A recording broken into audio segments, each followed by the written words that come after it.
Assalamualaikum warahmatullahi wabarakatuh.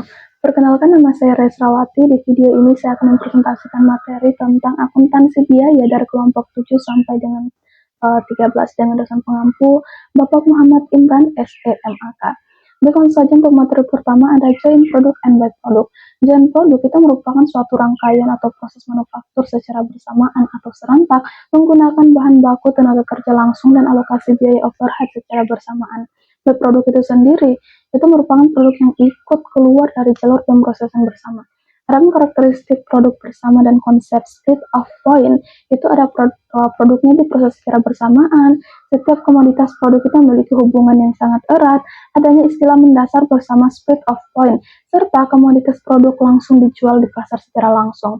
Nah, alokasi biaya bersama ini sangat penting karena dapat membantu menghitung harga pokok produksi, mengidentifikasi porsi biaya yang hancur, serta membantu pengaturan kebijakan tarif harga pokok. Nah, metode yang digunakan ada metode harga pasar, metode unit fisik, metode biaya satuan, serta metode rata-rata tertimbang. Materi kedua, just-in-time costing. Just-in-time itu merupakan filosofi manajemen produksi yang berasal dari Jepang yang dikembangkan oleh Taiichi Onho di Toyota Motor Corporation. Nah, filosofi ini itu didasari oleh keyakinan bahwa segala bentuk persediaan yang menumpuk itu merupakan pemborosan. Nah, adapun kelebihan dan kekurangan just-in-time costing, itu kelebihannya dia mengefisiensikan administrasi yang tinggi, laporan biaya yang cepat, serta konsisten dengan filosofi just-in-time. Adapun kekurangannya, ia tidak dapat menampilkan biaya per departemen secara detail. Nah, risiko ketidakakuratan valuasi persediaan, serta ketergantungan dengan biaya standar.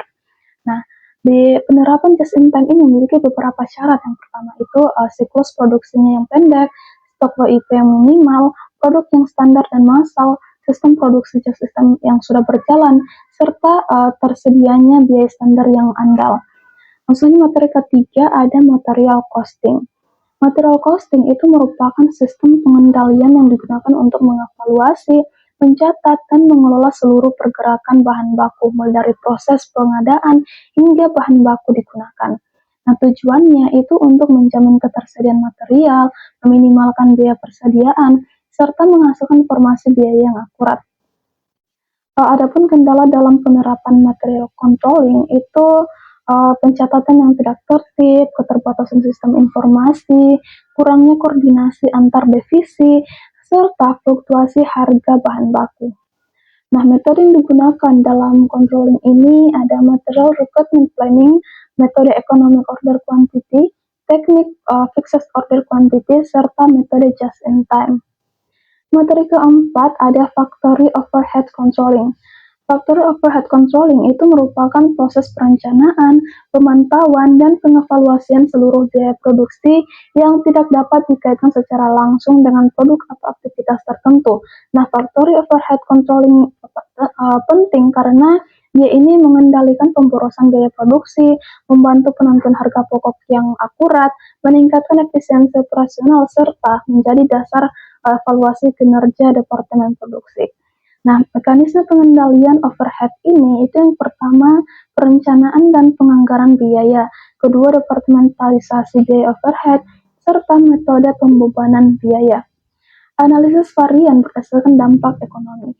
Analisis varian ini merupakan proses menghitung dan mencari penyebab perbedaan antara biaya standar dan biaya sesungguhnya. Nah, tujuannya itu untuk mengidentifikasi penyebab penyimpangan serta dampak ekonominya terhadap perusahaan. Materi kelima, departementalisasi biaya overhead pabrik. Departementalisasi biaya overhead pabrik ini merupakan proses pengelompokan, pengumpulan, dan pengalokasian biaya overhead pabrik ke dalam departemen atau pusat biaya tertentu untuk menghasilkan perhitungan harga pokok yang lebih akurat.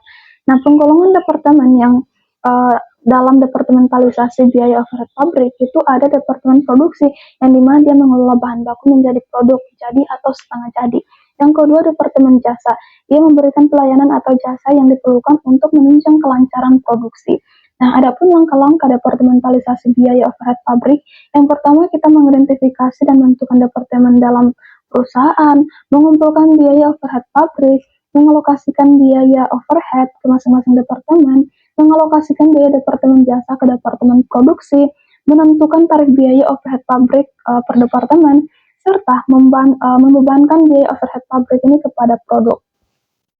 Adapun kelebihan dan kekurangan departementalisasi biaya overhead pabrik itu kelebihannya, dia ini menghasilkan pembebanan biaya yang lebih akurat, membantu penentuan harga pokok produksi, serta membantu pengambilan keputusan manajemen. Di balik kelebihan ini ada kekurangannya. Nah, kekurangannya ini proses penerapannya itu dia relatif rumit, membutuhkan langkah yang lengkap dan akurat, serta kurang efektif bagi perusahaan kecil. Untuk materi ke-6, penerapan sistem biaya standar dan analisis biaya. Sistem biaya standar itu merupakan metode penentuan biaya yang dilakukan sebelum proses berlangsung. Nah, tujuannya itu sebagai alat perencanaan biaya, alat pengendalian biaya, membantu penyusunan anggaran, dan mendukung pengambilan keputusan manajemen. Penerapan sistem biaya standar itu yang pertama ada sistem biaya standar bahan baku yang dimana dia berdasarkan jumlah bahan baku untuk menghasilkan produk. Yang kedua, standar biaya tenaga kerja langsung, dan berdasarkan jumlah jam kerja yang dibutuhkan untuk proses produksi barang. Yang terakhir, standar biaya overhead pabrik, dia digunakan untuk proses biaya produksi seperti listrik, penyusutan mesin, dan lain-lain. Analisis varian itu merupakan proses membandingkan biaya aktual dan biaya standar yang terjadi.